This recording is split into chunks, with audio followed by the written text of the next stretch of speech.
कबीर सुमरण सार है और सकल जंजाल, आद अंत मद सो दिया दूजा देखा ख्याल। कबीर कहता हूँ कही जात हूँ, सुनता है सब कोई, सुमरण से भला होएगा ना तो भला ना होए। एक तो उनकी फड़क निकाल दी जो भगवान के पीछे पड़ रहे थे, उधर से वो जो जैसे पुण्यात्मा हो आप हो, आपके और भाई बहन हैं, कोई जगन्नाथ पर जाते हैं, कोई अमरनाथ पर जाते हैं, कोई राधा स्वामी पर जाते हैं, कोई दंडन सतगुरु का जाते हैं, कोई निरंकारी के, या कोई वैसे मंदिर माताओं की पूजा करें। ये सब भक्ति के लिए भगवान के लिए तो भटक रहे हैं। और उस समय जो घर त्याग के आश्रमों में रह रहे थे वो भी तो उसके प्यारी आत्मा थी भगवान की, वो भगवान के लिए तो भटक रहे थे। 3 दिन अपने बच्चों को वो भोजन खिलाया और उनके 10-10, 20-20, 50-50 वर्ष के वो सोना चांदी 2 न जाते बेची होंगी, कि ये खा पी लेंगे भूखे मराण इस गंदे लोक में। इन पार तो जब होना है, जब कलयुग का यो समय आना है, तब तक भी उनको राहत देंगे, दोबारा पहला नाम देंगे, उनको चार्ज करके चलेंगे।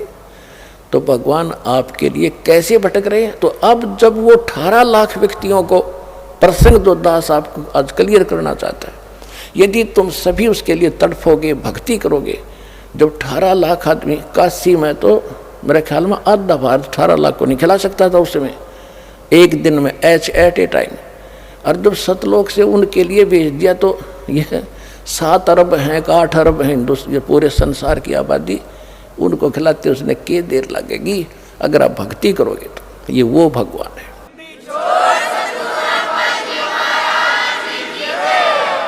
तो परमात्मा ने लिखा कि एक बार फिर सतयुग जैसा माहौल होगा यहाँ पर, जैसे सतयुग में सुख होता था। तो वो आएगा कहाँ से? आपकी भक्ति के कारण आपको भगवान सतलोक से भेजेगा और यह सारे ठाठ करेगा। कोई चिंता, कोई टेंशन उस भगत को नहीं रहेगी जो सच्चे दिल से भगवान की भक्ति करेगा। कबीर साहब की यह सत भक्ति।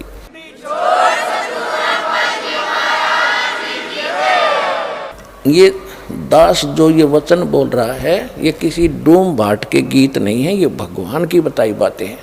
और अभी आपको इतना लाभ नहीं मिल रहा है, इसका कारण ये है कि अभी आप इतने दृढ़ नहीं हुए हो और इतनी भक्ति नहीं कर पाते हो जितनी मालिक चाहते हैं। क्योंकि सबसे पहले मर्यादा, आप यहाँ से जाते हो, गांव में, घर में कोई ना कोई समस्या ऐसी काल पैदा करवा देता है, आपका नाम खंड हो जाता है।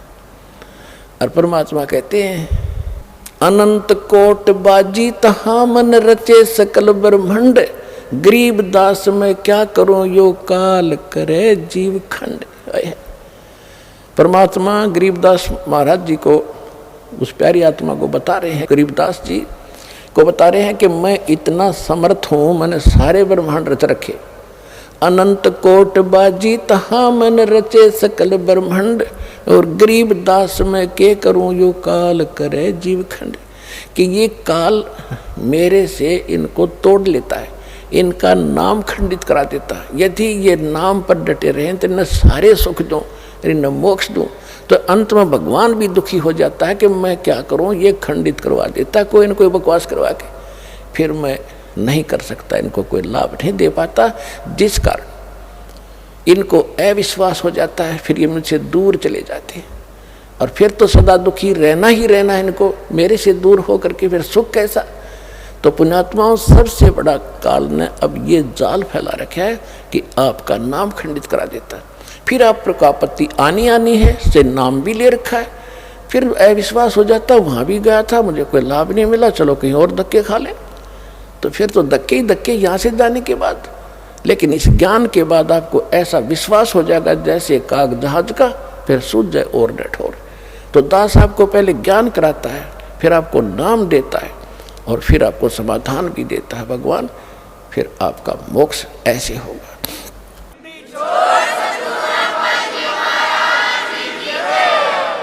तो परमेश्वर ने कहा था कि कलयुग जब 5500 वर्ष बीत जाएगा, उसके बाद पूरे विश्व में सतयुग जैसा व्यवहार होगा, सतयुग जैसे विचार होंगे और पूरी सृष्टि पूरा विश्व नाम लेगा मेरा। और मेरे बच्चों को फिर लाखों करोड़ों अरबों की संख्या में, खरबों की संख्या में अब परमात्मा पार करेगा। आप दृढ़ता से लगे रहना दास के विचारों पर विश्वास करके, ये भगवान के विचार है। तो पुण्यात्माओं, ये ज्ञान देने के लिए परमात्मा स्वयं आते हैं, वो एक अच्छी आत्माओं को मिलते हैं और वही ज्ञान वो 600 वर्ष पहले बता कर गए थे और आज हमारे सदग्रंथों में ज्यों का त्यों विद्वान पाया। और जो जिनको हम विद्वान मानते थे वो सारे डल व्यक्ति थे, डफर थे, उनको कह का पता नहीं था, जो हमें इतने दिन लेट कर दिया। अब किसी की बातों में नहीं आना, प्रत्यक्ष देखो ज्ञान को, प्रमाण देख करके और फिर पर अपना कल्याण कराओ, अपने बच्चों का कल्याण कराओ। सत साई।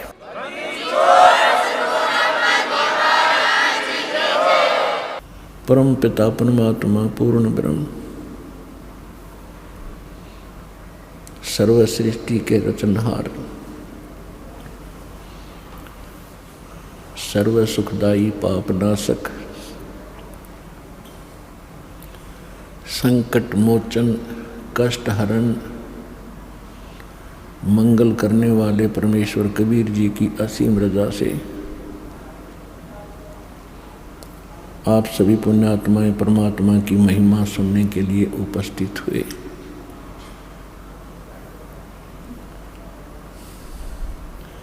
इस मानव को, इस प्राणी को सबसे पहला, सबसे दुर्लभ जो वस्तु है वो मानव शरीर बताया और उसके पश्चात यदि इसको कोई दुर्लभ वस्तु है तो सत्संग है। सत्यनारायण कथा सुनने का अवसर मनुष्य जीवन प्राप्त प्राणी को सबसे दुर्लभ है। और सत्संग कौन कर सकता है? सतगुरु कर सकते हैं। सतगुरु के बिना सत्संग नहीं होता। सतगुरु की क्या परिभाषा है? सत्य माने सच्चा, गुरु मीन मार्गदर्शक, टीचर, मास्टर। अब यहाँ सच्चा शब्द प्रयोग किया है परमात्मा ने। मानुष जन्म दुर्लभ है, ये मिलन बारंबार, तरवर से पत्ता टूट गिरे वो बहोर न लगता डार। सबसे दुर्लभ वस्तु है मानव शरीर इस प्राणी को, और मानव शरीर प्राप्त प्राणी को सबसे दुर्लभ है सत्संग। और सत्संग करते हैं सतगुरु। सतगुरु कहते हैं जो केवल सच्चा ज्ञान देता है, जो सच्चा गुरु है। तो इससे सिद्ध है कि झूठे गुरु भी हैं, तभी तो संतों ने सतगुरु शब्द की आवश्यकता पड़ी। जैसे ब्रह्म, ब्रह्म का अर्थ है परमात्मा। अब यहाँ ब्रह्म जो है, ये यहाँ जो ब्रह्म प्रसिद्ध हो गया, दूसरे शब्दों में कह सकते हैं ब्रह्म का अर्थ है मालिक, स्वामी। तो एक तो 21 ब्रह्मांड का ब्रह्म है, इसलिए पूर्ण ब्रह्म की आवश्यकता पड़ी और सत्य साहिब की आवश्यकता पड़ी। सत्य साहिब माने सच्चा भगवान, रियल गॉड।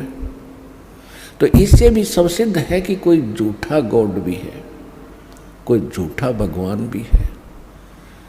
तो इसी प्रकार सत्संग से ये ज्ञान होता है और सत्संग सतगुरु सुनाते हैं, जो सच्चे गुरु होता है, सच्चा गुरु। तो झूठे भगवान भी हैं, इसलिए सत्य साहिब की आवश्यकता पड़ी। सत्य साहिब, साहिब माने मालिक, परमात्मा, भगवान, अल्लाह। तो सच्चा अल्लाह, सच्चा God, real God, true God. तो इससे सिद्ध है कि कोई झूठा परमात्मा भी है। तो जिस लोक में हम रह रहे हैं, ये झूठा भगवान है, झूठा प्रभु है। ये सत साहिब नहीं है। सूक्ष्म वेद में कहा है कि ज्योत मुल्ला माया मग में बैठी हंसा चुन चुन खाई, ये ज्योत स्वरूपी कहे निरंजन में ही करता भाई। हाय हाय। एक न करता दो न करता नौ ठहराए भाई, दसवां भी धुंधर में मिल जा सत्य कबीर दुहाई। तो क्या बता रहे हैं सूक्ष्म वेद के अंदर आदरणीय गरीबदास साहिब जी, जो परमात्मा से परिचित हुए और जिनके माध्यम से परमात्मा ने पहले ही कह दिया था कि बर्म में पंथ का जो प्रवर्तक होगा, जिसका जन्म संवत 1774 में होगा, उसके द्वारा मेरी महिमा की वाणी पुनः प्रकट होगी यथार्थ रूप में। तो उस पुण्यात्मा गरीबदास साहिब जी ने बताया है कि एक न करता दो न करता। कहते हैं मुल्ला माया मग में बैठी रस्ते में हंसा चुन चुन खाई, और यो ज्योत स्वरूपी कहे निरंजन मैं ही करता भाई। कहते यो अपने आप को भगवान कहता है। जैसे श्री शिव पुराण के अंदर रुद्र संहिता में जब ब्रह्मा और विष्णु जी का आपस में अपनी प्रभुता पर ही युद्ध हो गया, झगड़ा हो गया, लड़ाई होगी, उनके बीच में इसने एक स्तंभ खड़ा कर दिया, लिंग बहुत लंबा तेजों में पिलर। उसके बाद ये स्वयं अपने पुत्र शिव का रूप धारण करके वहाँ आके खड़ा हो गया। तब उनसे कहता है कि तुम परमात्मा नहीं हो, तुम भगवान नहीं हो ब्रह्मा विष्णु, ये सब कुछ मेरा है, मैं ही भगवान हूँ। तो इससे आगे सूक्ष्म वेद क्या बताता है, मुल्ला माया मग में बैठी हंसा चुन चुन खाई, ये ज्योत स्वरूपी कहे निरंजन में ही करता भाई। एक न करता दो न करता नौ ठहराए भाई। इनकी अकल देखो। कहते एक भी भगवान नहीं, ये 9 अवतार 9 भगवान बैठे, और 10वां आने वाला है निकलंक नाम से, जिसको कल की अवतार कहते हैं। ये कहते हैं वो भी ऐसे ही नाच कूद के अपने कर्म बिगाड़ के दुनिया को मार के अपने कर्म खोटे करके और चला जाएगा, फिर ये 84 लाख योनियों में चले जाएंगे। सत्य कबीर दुहाई कि एक सच्चा भगवान है तो कबीर साहिब है, और कोई परमात्मा अविनाशी नहीं है, और कोई सत्य साहिब नहीं है। आज का जो प्रसंग है कि परमात्मा कौन है, उसको हम कैसे सिद्ध करें, कहाँ से प्रमाणित हो,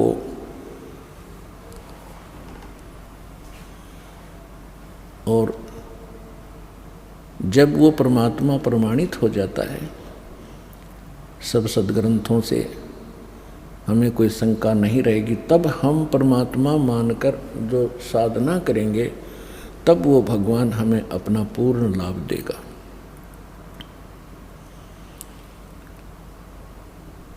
तो प्रसंग चल रहा है कि सच्चा साहिब और सच्चा गुरु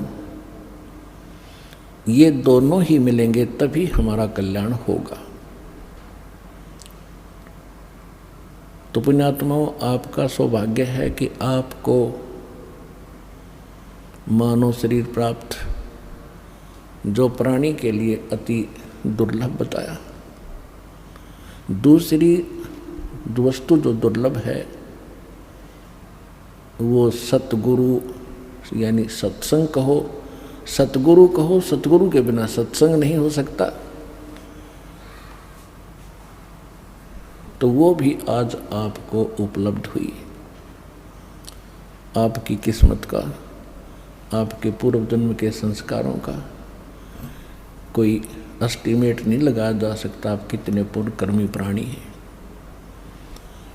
आज चाहे कोई गरीब है, झोंपड़ी में रहता है, चाहे कोठियों में रहता है, कोई रिक्शा चलाता है, पैदल मजदूरी करता है, या कारों और हेलीकॉप्टरों में चलता है। ये मानव शरीर प्राणी जो हैं ये परमात्मा की भक्ति कर सकते हैं, और दुर्भाग्य उनका अभी जो खिलौनों से ही खेल रहे हैं। सौभाग्य आपका जो भगवान से परिचित हो चुके हैं और इस मार्ग पर अग्रसर हो लिए। अब जैसे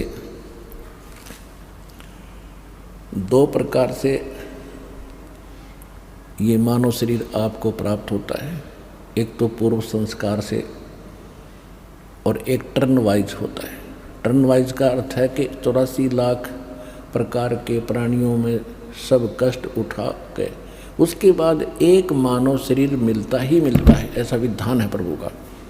तो जो इस प्रकार से आए हुए प्राणी हैं, जो टर्न वाइज यानी नंबर वाइज जिनका जन्म हुआ मनुष्य का, तो वो जल्दी सी भक्ति ग्रहण नहीं करते। और जो पिछले जन्म में संस्कार से मनुष्य थे, अब भी मनुष्य पैदा हो गए हैं, तो वो ऐसे मनुष्य जन्म उन्हीं का होगा जो पिछले जन्म में भी कोई ना कोई भक्ति साधना कर रहे थे। तो उनके अंदर एक लगन प्रेरणा न्यारी होती है परमात्मा की तरफ, उनकी पहले से रुचि होती है, जन्म से ही होती है। तो इसी प्रकार फिर मानव शरीर के अंदर प्राप्त प्राणियों को फिर एक और दो प्रकार की स्थिति होती है। जैसे एक तो भक्ति कर्म होते हैं और एक धर्म कर्म होते हैं। भक्ति कर्म का अर्थ है जिन्होंने भक्ति की है, मंत्र जाप किए हैं परमात्मा से, गुरुदेव से दीक्षा लेकर के पहले जन्मों में, और एक ने भक्ति के साथ साथ पुण्य भी खूब किए हैं।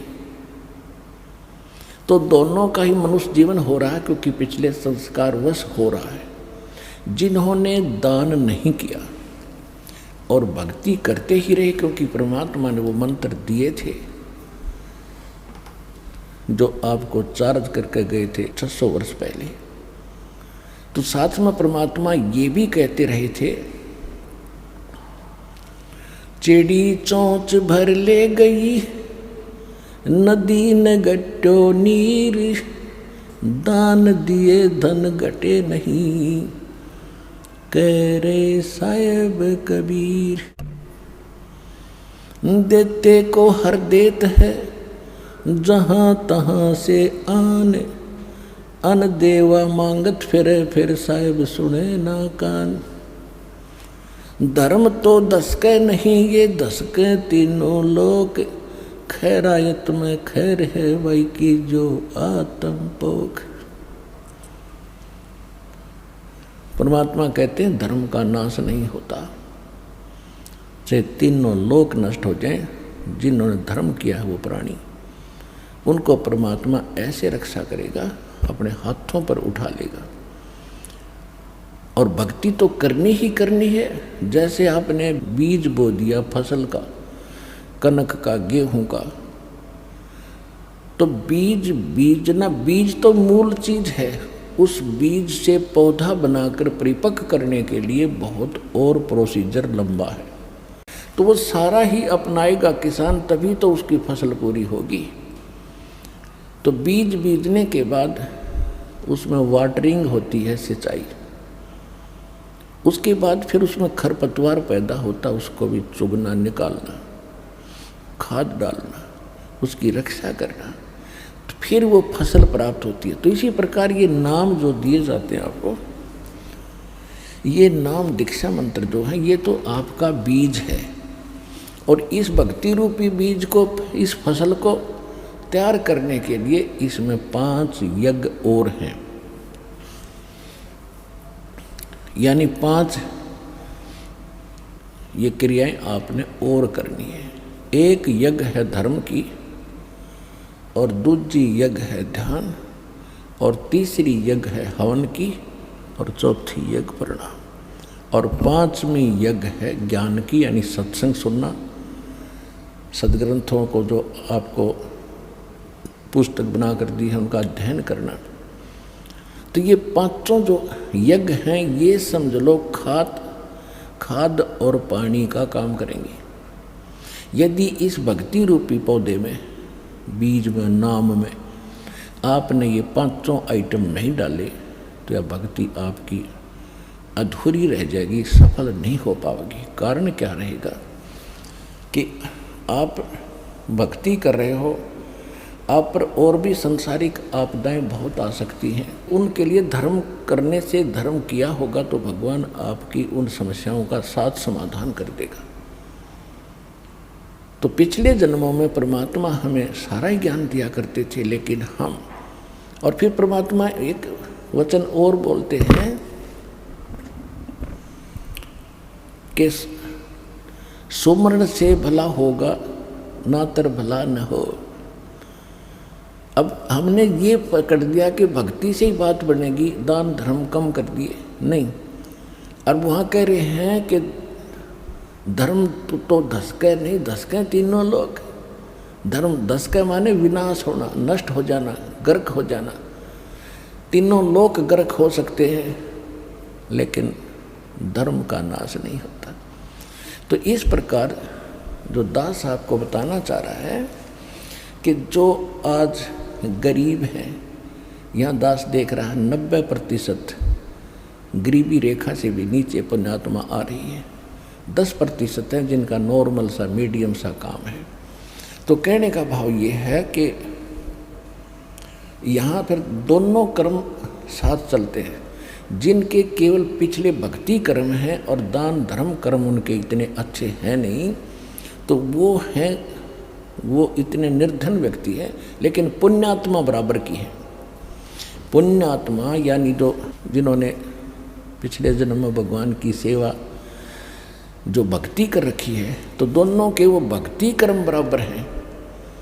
चाहे कोई सेठ है और चाहे बिल्कुल गरीब रिक्शा चालक है, और जिसको ये नाम प्राप्त हो गया, तो दोनों के जो भक्ति के कर्म वो बराबर हैं। और बात रही धर्म की, तो जिनको आज अधिक सुविधा या संसार की प्राप्त है, तो उन्होंने पिछले जन्म में धर्म पुण्य कर रखे थे। अब एक छोटा सा उदाहरण यहाँ और सुनाते आपको। जैसे हम कथा सुना करते थे से कि श्री कृष्ण जी का एक दोस्त था, सुदामा, ब्राह्मण था, और वो इतना निर्धन था कि हैंड टू माउथ था।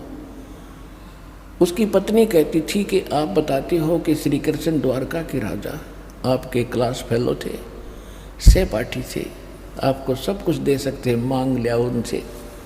तो ब्राह्मण का कर्म वो खूब परिचित थे, विद्वान पुरुष थे सुदामा जी। उन्होंने बताया कि मैंने पिछले जन्म में कोई धर्म कराया नहीं, जिस कारण से मुझे आज धन प्राप्त नहीं है। तो परमात्मा कहते धन चाहे तो दान कर, और मुक्ति चाहे जप नाम। और पर दोनों ही करने से बात बनेगी। ये तो एक परमात्मा विधान बताते हैं। तो वो कहता था कि मुझे पिछले जन्म में मैंने पुण्य नहीं किया, इसलिए मैं दुखी हूँ, क्योंकि सदग्रंथों से अब ज्ञान होता है।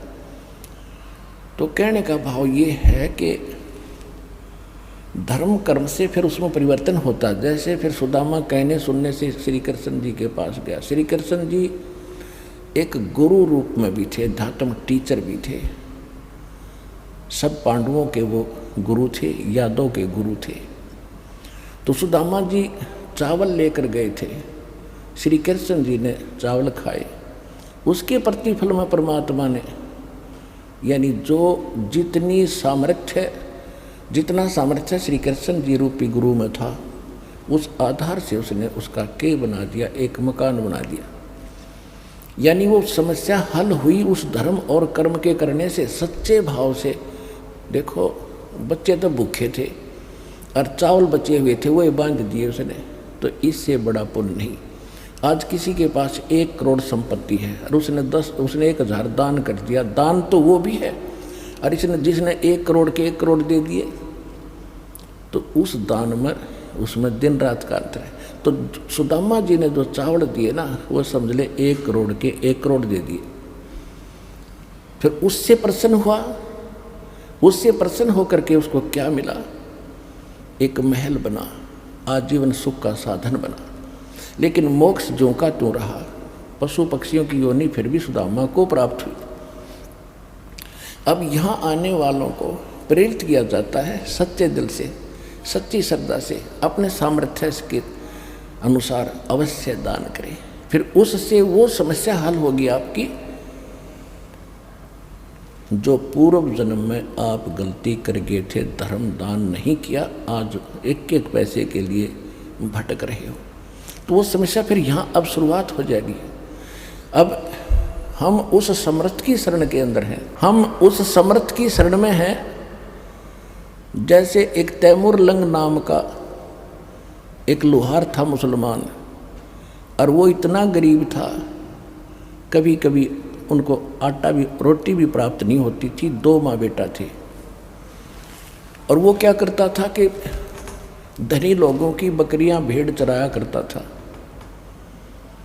एक दिन लेकिन वो थे धार्मिक, पिछले संस्कार अच्छे थे, अतिथि को भोजन अवश्य कराते थे, आप भूखे रह जाते थे, अतिथि को खाना खिलाकर सोते थे। तो इसी प्रकार परमात्मा वहाँ पहुँच गए एक जिंदा महात्मा के रूप में, जिस समय तैमूर लंग बकरियां चरा रहा था।